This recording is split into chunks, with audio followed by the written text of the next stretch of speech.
morning, girls. Hey, guess what? We're on chapter 12. Oh, we have read a lot about my adventures. Chapter 12 is called Peace Breaks Out. I wonder what's going to happen. Let's find out. That Humphrey, he's always stealing my video screen. That silly, silly hamster. This is chapter 12 in the World According to Humphrey by Betty G. Burney. Chapter 12, Peace Breaks Out. Early in the morning, Ty, Dealey, and AJ raced downstairs and played crazy eights. Later, they ran outside and threw a football around the yard. The Thomases were having breakfast with Bo when the phone rang. Mr. Thomas talked for a few minutes, mostly saying, that's fine. When he hung up, he told Mrs. Thomas, we're going to have a visitor, but don't tell Anthony James. Ooh, a mystery. I like mysteries because they're fun to solve. Then again, I don't like mysteries because I don't like not knowing what's going on. So I waited and waited. A few hours later, the doorbell rang. Ding dong. The visitor turned out to be, do you have a guess? Who do you think it is? It's one of the classmates. Garth Tugwell and his father. I really appreciate this, Mr. Tugwell told the Thomases. It was Mrs. Brisbane's idea. Oh, that Mrs. Brisbane. That was pretty nice of her. Since Garth can't have Humphrey at our house right now, she suggested that he could help AJ take care of him over here. Sounds like Mrs. Brisbane, as if I'm trouble to take care of. Ha! But Garth had been crying because he couldn't have me. So maybe she was trying to be nice. Maybe. After Mr. Tugwell left, Mr. Thomas called AJ in. AJ ran into the room and practically backed out again when he saw Garth. We have a guest, said Mr. Thomas. Shake hands, Anthony. Garth is here to help you take care of Humphrey. AJ and Garth reluctantly shook hands. Reluctantly means they did it, but they didn't really want to do it. How come? Asked AJ. Garth shrugged his shoulders. Mrs. Brisbane said to. Oh, well, come on. We'll clean his cage and get it over with, AJ said. The boys didn't talk much while they cleaned the cage, but they started giggling when they cleaned up my potty corner. I don't know why that makes everybody giggle. After they stopped giggling, they started talking and kidding around. They decided to let me out of the cage, so they took a set of old blocks from Dealey's room and built me a huge maze. Oh, I love mazes.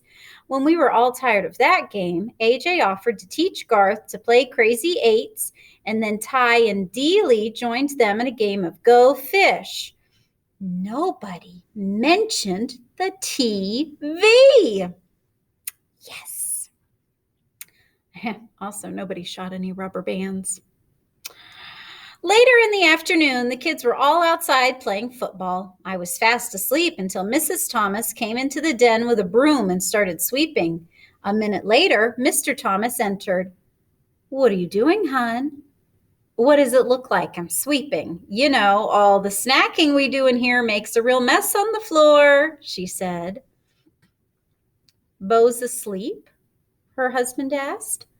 Uh-huh. Mr. Thomas walked over to his wife and took the broom away from her.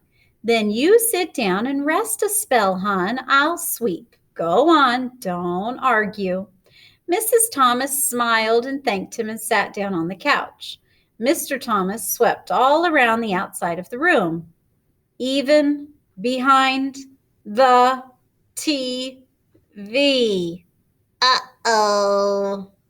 When he got there, he stopped sweeping and leaned down. Well, I'll be, he muttered.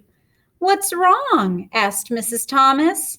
The TV is unplugged, he said. It's unplugged. He came out from behind the TV, plug in hand, and a very puzzled look on his face. But it couldn't have just come unplugged while we were sitting there watching. I mean, a plug doesn't just fall out, he said. Plug it in. See if it works, his wife told him. Well, you guessed it. The TV came on as bright and loud as ever. Oh, I don't get it, Mr. Thomas muttered, but at least we don't have to pay to get it fixed. Mrs. Thomas stared at the screen for a few seconds, then glanced out the window at the kids playing happily outside. Charlie, what do you say we just keep it unplugged for a couple more days? She asked. We just won't tell the kids. Mr. Thomas grinned. Then he bent down and unplugged the TV. Couldn't hurt, he said. He put down the broom and sat on the couch near his wife, and the two of them just sat there in the den giggling like Stop Giggling Gale. Suddenly, Mr. Thomas looked over at me. You don't mind a little peace and quiet, do you, Humphrey? No, I squeaked, and I promptly fell asleep. Things were a lot better when A.J. Garth and I returned to room 26. No rubber bands flew through the air. Garth didn't trip anybody or make fun of anybody.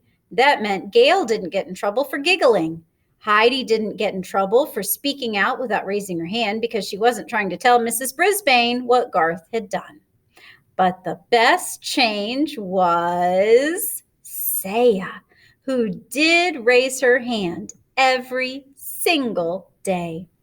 One day, she raised her hand to volunteer to stay in during recess to clean the chalkboard. Miranda raised her hand too. Mrs. Brisbane chose both of them.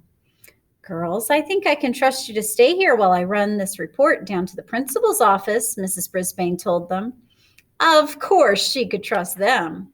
Once the girls were alone, they began to talk. I really liked your singing, Miranda told Saya. Thanks. My mom and I are going to a musical version of Cinderella over at the college this weekend, Miranda continued. We have an extra ticket. Would you like to come with us? My mom will pick you up. Saya quickly turned to face Miranda. Oh, yes. I have not been to a play before. Miranda grinned. Good. I'll have my mom call your mom. Suddenly, Saya's face fell. I better not. She's so busy. Give me your number and I'll have my father call your mother. Saya watched Miranda's reaction carefully. So did I. Cool. That was it. Miranda jotted down her number. Saya looked relieved. Phew.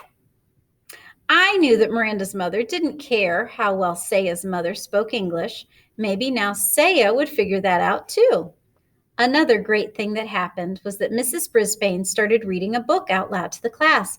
Just like I'm reading a book out loud to you guys. Mrs. Brisbane is reading a book out loud to her students. Sometimes I doze right through those sessions. Don't you doze, students. Stay awake. But this time she picked out a really good book. When she announced that it was about a mouse, Gail giggled. What did she say? Art whispered to Richie. Pay attention, Art, Mrs. Brisbane said. It's about a mouse. Several of the boys groaned. Ugh, baby stuff, one of them muttered. We'll see, Mrs. Brisbane told them. She started to read, and oh, what a tale it was. All about mice no bigger than I am who were great warriors. I was longing to put on some armor myself by the time she stopped reading.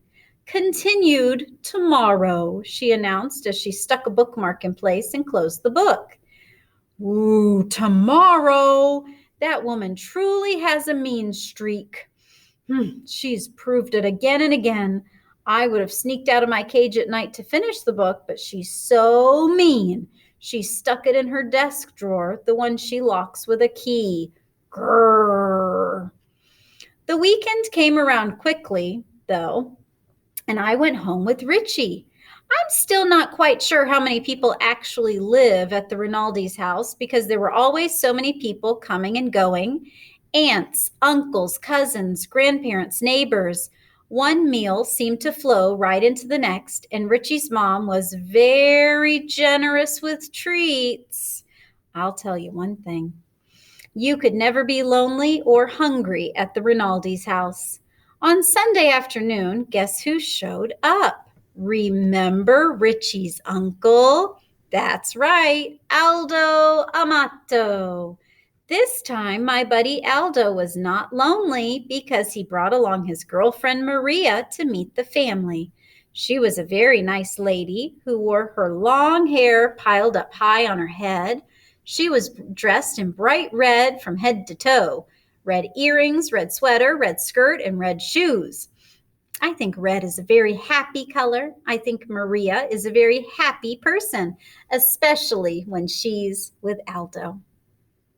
All the Rinaldis made a big fuss over Maria and praised the bread and cookies she'd brought from the bakery where she worked. After all the commotion of their arrival died down, I heard Aldo tell Maria, "Now there's someone really important I want you to meet." And he introduced her to me.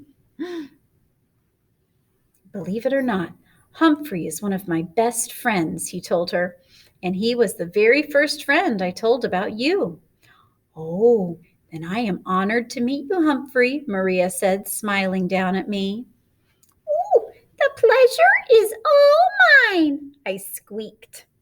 "See, he likes you," said Aldo. And indeed, I did.